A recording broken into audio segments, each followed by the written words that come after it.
Cool. Thanks for kicking off the recording, Mia. Actually, Phil, I think this was other Phil who had the Farcaster proposal, who I think is Phil on here. I'm not 100% sure if that's the Bright Moments Phil, but we'll see. We'll find out soon. All right, so let's get started. This is the second call we're having after we've successfully migrated to OP mainnet.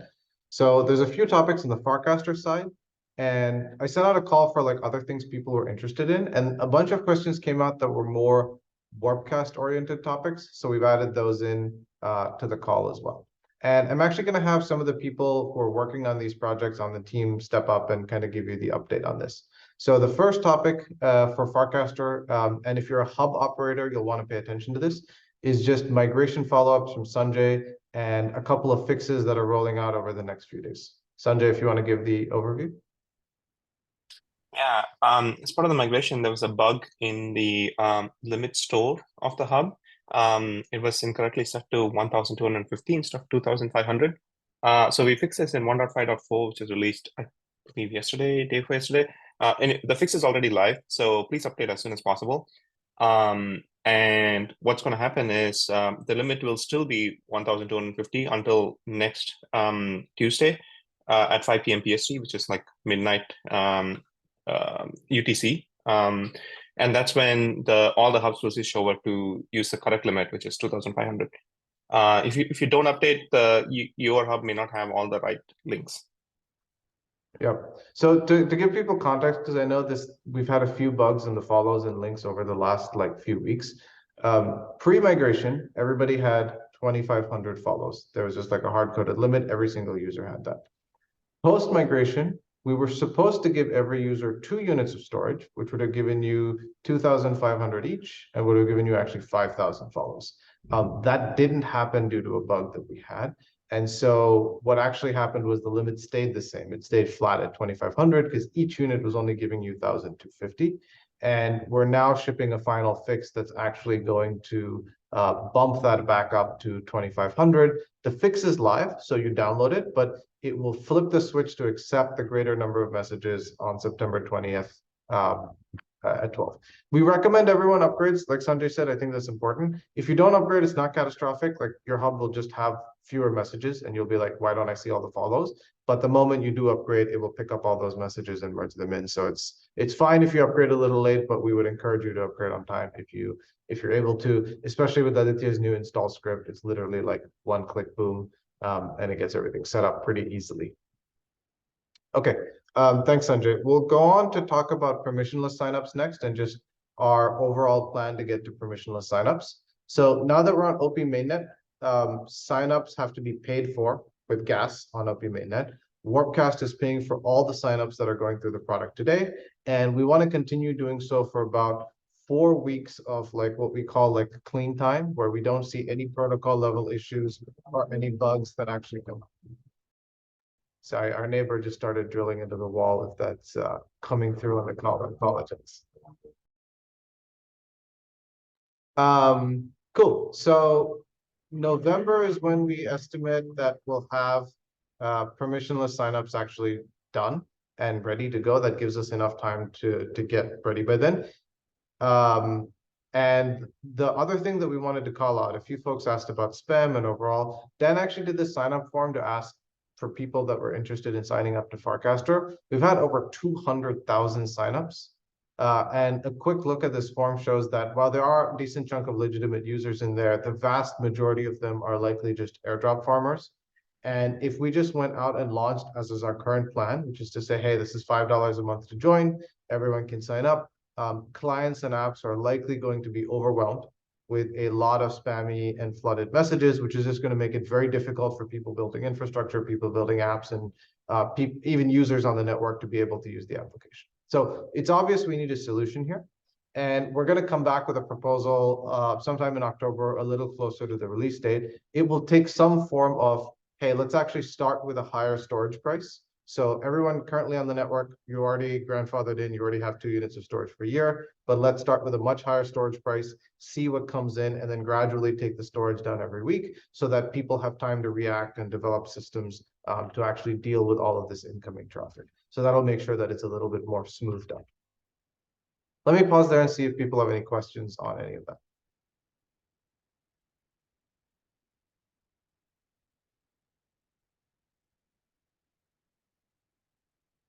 Okay, I'm going to keep going, but if you do have any questions, just post them in the chat and I'll make sure we pause and talk about things as we go.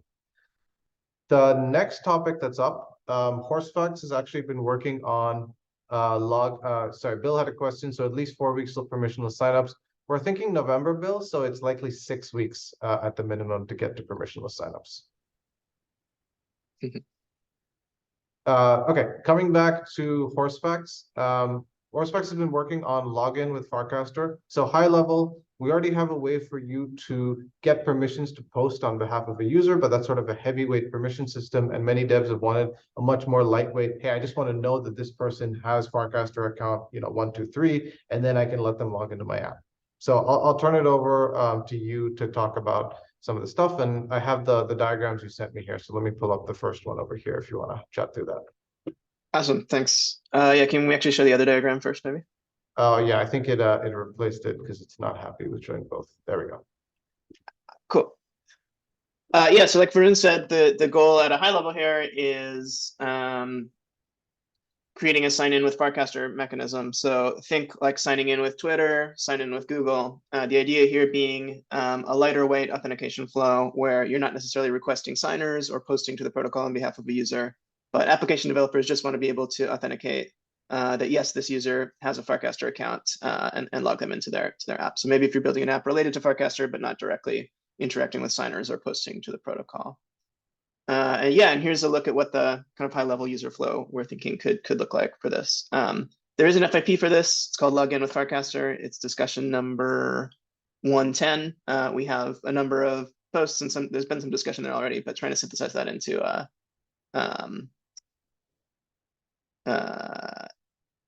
kind of our first iteration of this proposal here. Yeah, so here's what this can look like at a high level. You will kind of come to the app, click sign in with Farcaster, and then we're going to use sort of protocol-specific URIs in order to facilitate redirecting to the app, scanning a URI and logging into the app. So hopefully this looks pretty similar to like login with Google. You click the button, sign in with Farcaster. We'll display you a QR code or a link. So this kind of depends on all the different combinatorial combinations of desktop browser, mobile device. But if you're on a mobile device, you can either scan the link. If you're on a browser, you can scan the link. Depending on the redirect flow, you could either click a link or scan this QR code. So pretty similar to the Warpcast sign-in flow that we're using today. One concern or one challenge here potentially with using protocol handlers is sort of competition on the mobile device for which app is actually going to handle these. So we think the design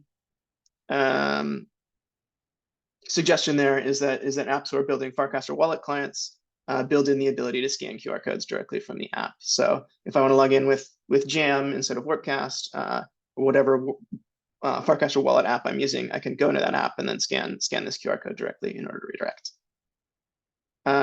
Yeah, so from step 2 to step 3 here, if you're on a mobile device, you might see 3A here, right? And a nice thing about a mobile wallet client is that they can kind of constrain or control the message that they're displaying to the user here. Or you might see step 3B here if you're in the browser flow, sort of a more standard browser sign-in request. So we're building this spec on top of sign-in with Ethereum. Your Farcaster custody address is just an Ethereum address. There's already a well-designed, widely adopted spec for sign-in with Ethereum to sign in, authenticate from an Ethereum address. So you're basically going to produce a sign-in with Ethereum message from the custody address of your FID. And one nice thing here as well is that although we want to design this workflow so that it's really easy for developers, right? Potentially package this up into an SDK, so you can kind of just drop this button on your page, sign in with Farcaster.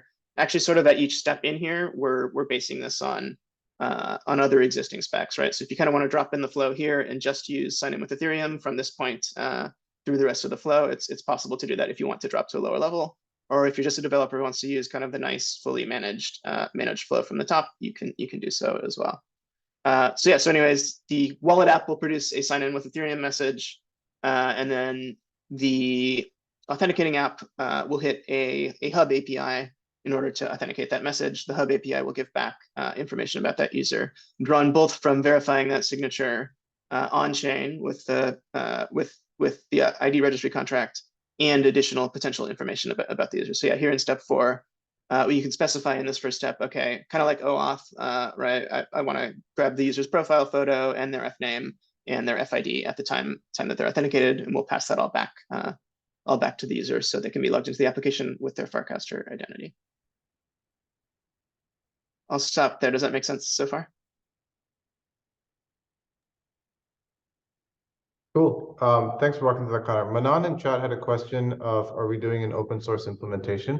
Yeah, we'll probably build an implementation as part of this, and we'll just make it open source so people can see how to integrate it into their own applications. Cool. We'll keep moving forward. Connor, did you want to talk through the other diagram as well? We can take a quick look at it. How are we doing on time?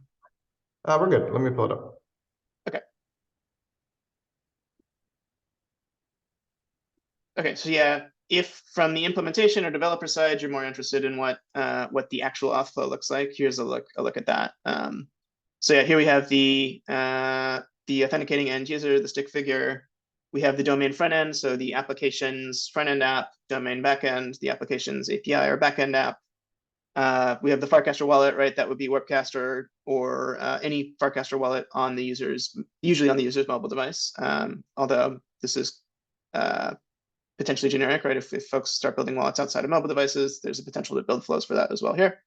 And then we have the Hub REST API. So yeah, you can see step 1 here. Visit, click start, sign in with Farcaster. In step 2, the domain backend needs to generate a nonce. This is part of the sign in with Ethereum flow. We'll pass that nonce back, encode that in the QR code that we display back to the user. That's going to use a Farcaster protocol handler here. So you can see that's Farcaster : //. And kind of like OAuth here, you're going to provide that nonce and then a redirect URI.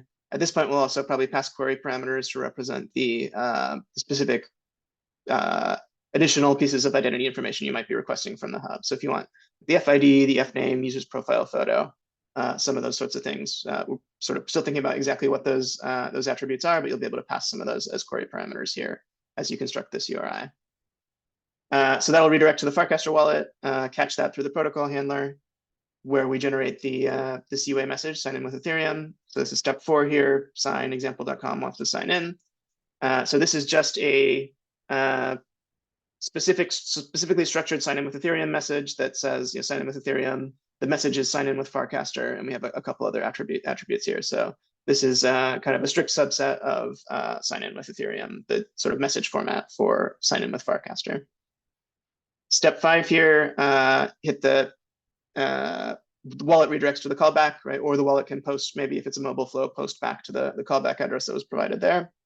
So think of the front end application or the domain backend is kind of pulling for receiving that callback from the wallet app.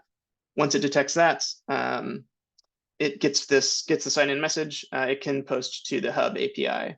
And the Hub API will both verify the message and grab any off-chain data from the Hub that we want. So like the FID, the FNAME, profile information, and so forth. And so you can trust that the Hub is verifying the signature and returning whatever off-chain information you want. Of course, if you also want, right, it's just a sign in with Ethereum message, right? So if you also want to authenticate it yourself, you can go read that directly from the ID registry if you want to integrate directly, or you have some other use case here. Basically, at any point in this flow, you can kind of plug in your own custom components if you want, or you can use kind of the full end-to-end flow here.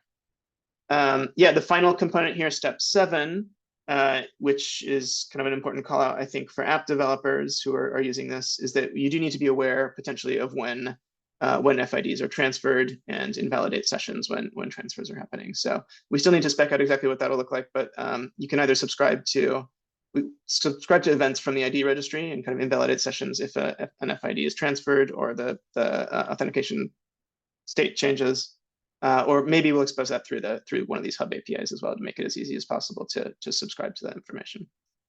So yeah, 2 big things here. I think kind of two takeaways. You know, one thing we're thinking about is how to build this spec on top of sign in with Ethereum and kind of existing existing specs and EIPs, we can make it easy as possible to kind of make this flow as generic as possible and allow people to plug in and build on top of it. Thing two is that we want to minimize dependencies for the end user, right? It should be as simple as possible to plug into the system as an application builder and start using it. In this existing design, the one dependency that we really will have is a hub, right? So if you're using sign-in with Farcaster as an application developer, you do need access to a hub in order to hit that API and verify that message that's been produced by the wallet. And so we think that's a good trade-off right now. We're going to expose what you need through the hub APIs. And if you want to bring your own hub, you can plug that in. If you want to use a hosted hub from Naynar, you can plug that in.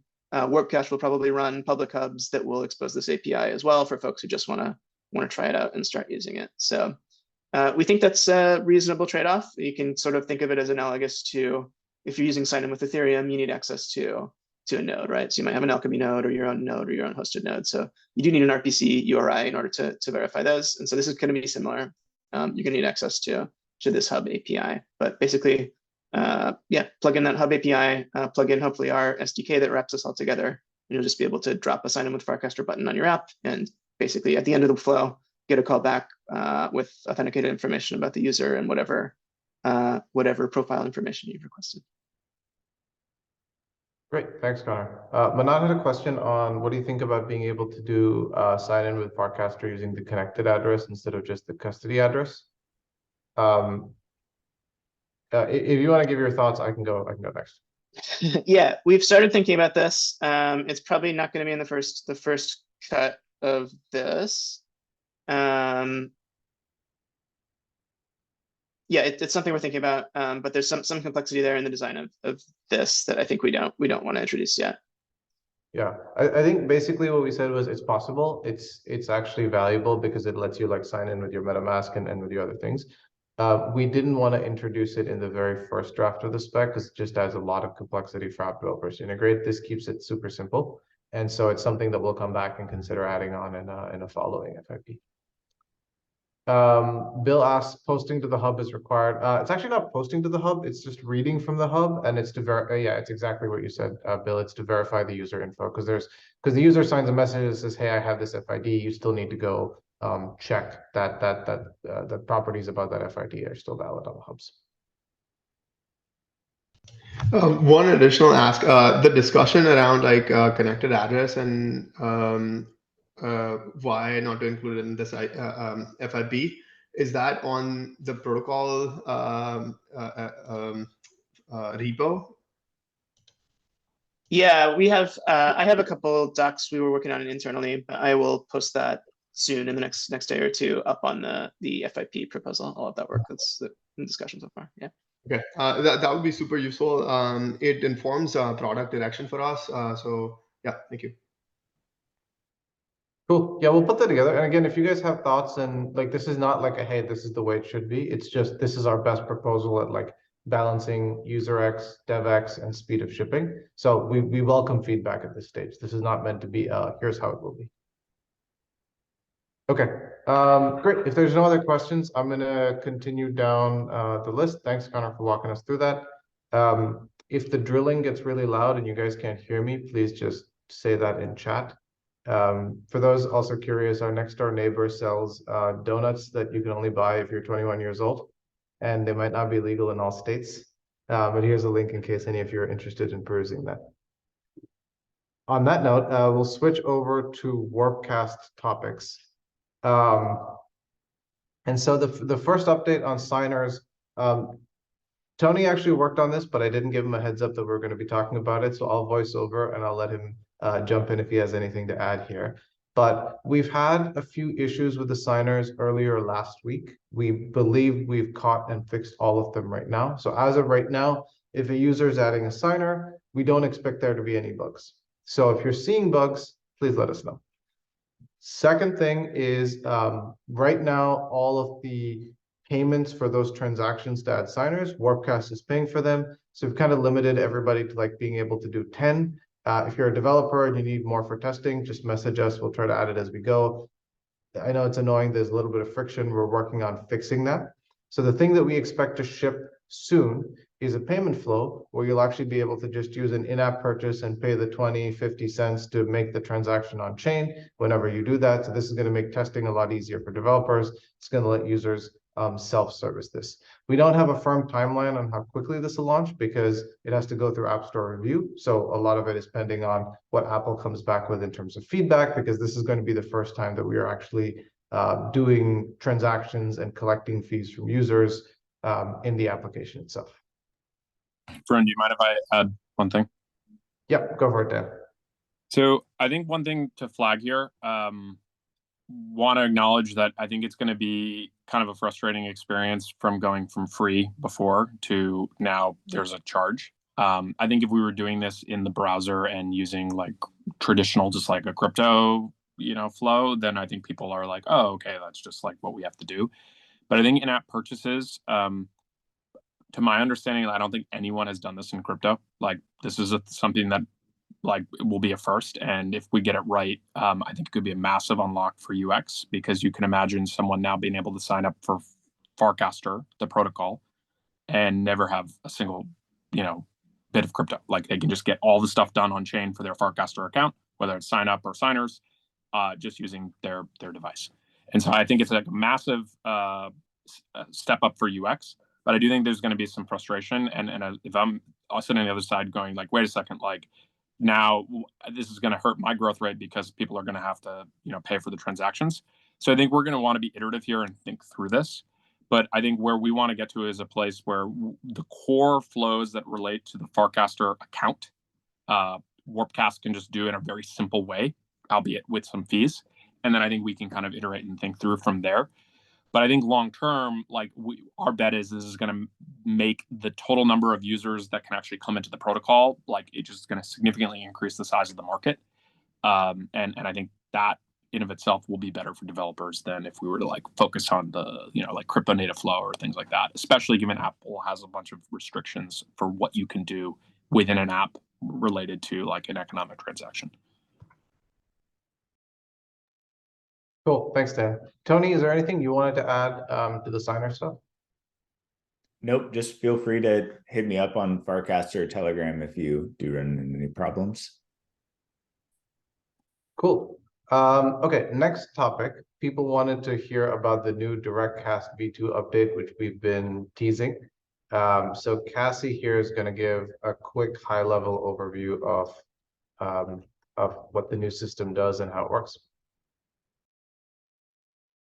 Hey, so yeah, the difference between DirectCast v2 and DirectCast v1.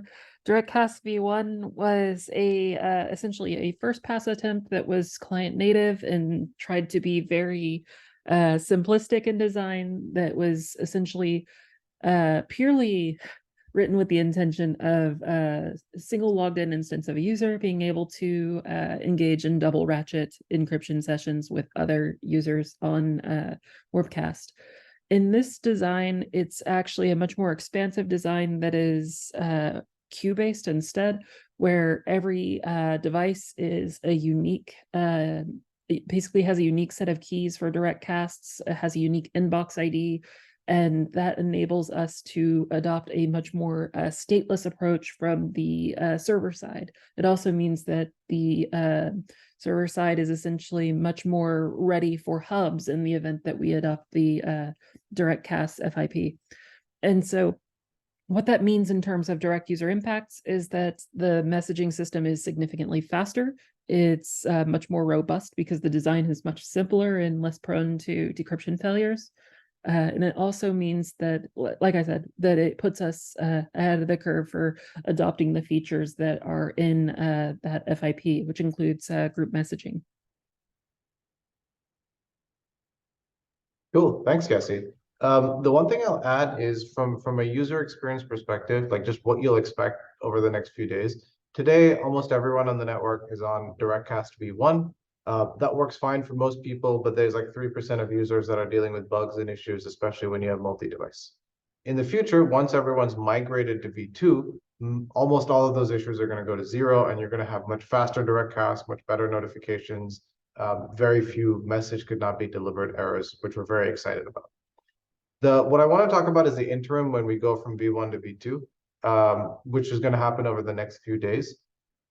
Users who have not updated and logged in to create their V2 basically transport mechanism will not be able to message V1 and vice versa. So what you'll notice as you're upgrading is if someone has not come online and you try to go and message them, it'll say, hey, this user hasn't upgraded to V2. You can't message them just yet. So until everyone upgrades, you won't be able to message every single person on the network, but you will be able to message everyone who has upgraded to V2. So the final thing that I want to call out is, again, Cassie mentioned this, but I think it's worth saying again. Directcasts are still a Warpcast level feature. We have sort of two priorities for direct messaging. First, get it to work in a secure way where we believe that the encryption is really, really solid and the deliverability and reliability are good, which we think we're going to achieve with this release. And second, once that is stable, figure out how to actually decentralize it so that other clients can start integrating it. So if this goes well, a lot of our cycles will start flipping over to thinking about how do we make this something that other clients can actually start integrating in a decentralized manner. But I expect that to happen sometime next year. Will client and server code be open source? Yes, we want to make this open source. We're just thinking about the best way to do that in the sort of messy monorepo code base that we have right now, but we plan to do that soonish.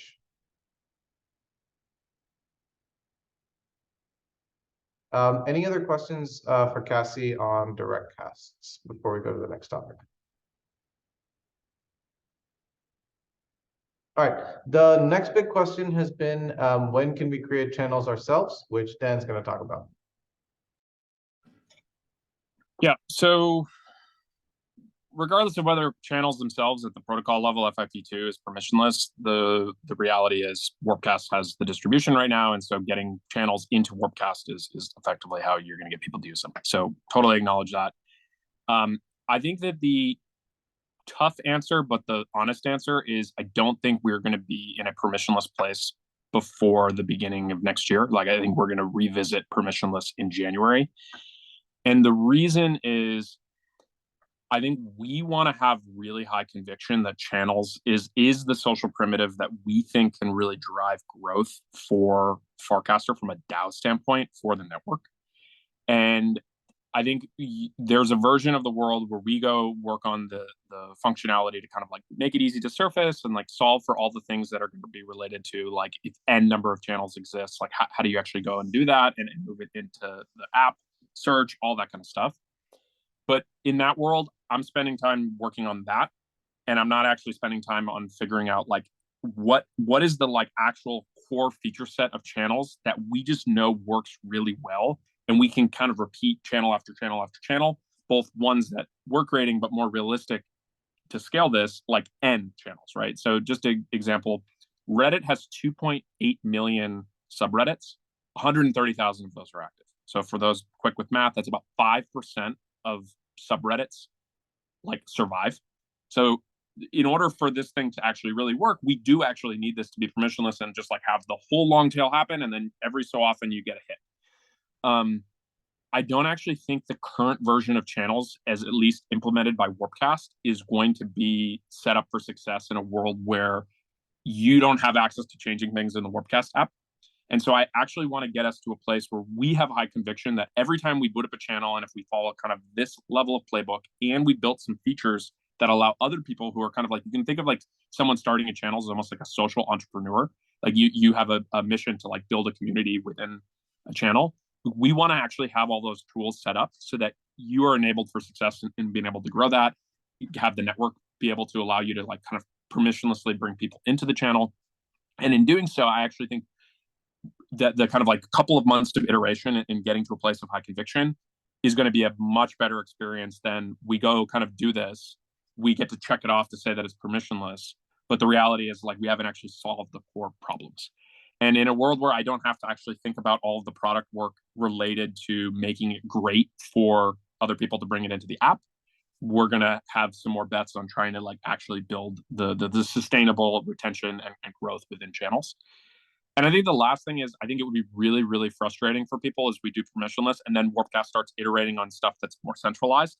Then it's like, wait a second, like it's permissionless, but Warpcast has all these extra features in their channels. And so I think that there's a version where if we do that now, figure out the right thing, we can actually put FIPs in place, like following channels on the protocol, all of that kind of stuff, with a more baked feature set that we feel confident on, that everyone's going to be excited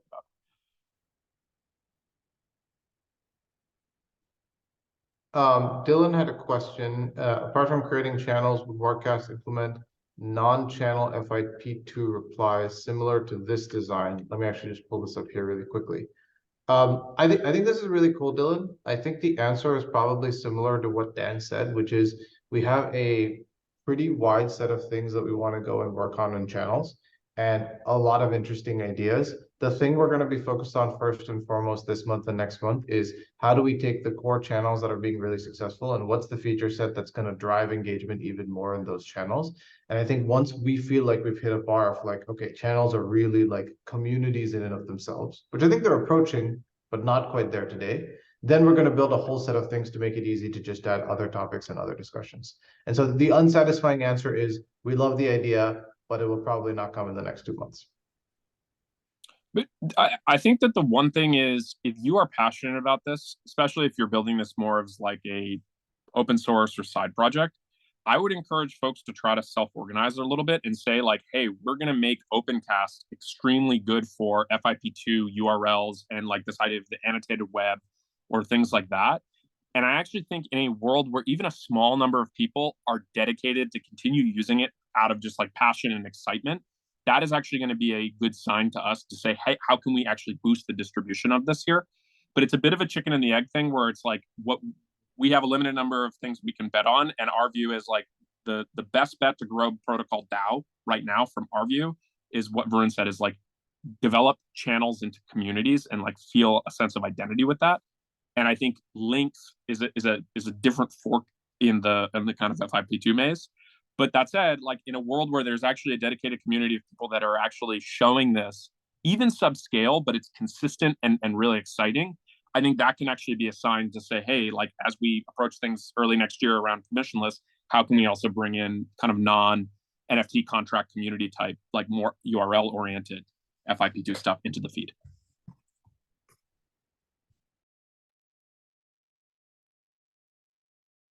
Cool. Any other questions or comments on that before we get to shout outs and close out the meeting?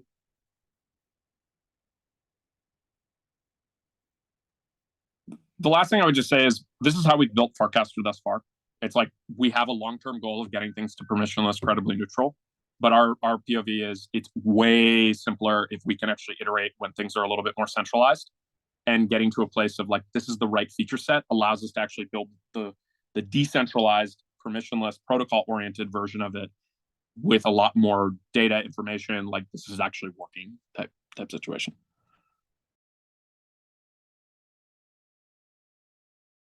Cool.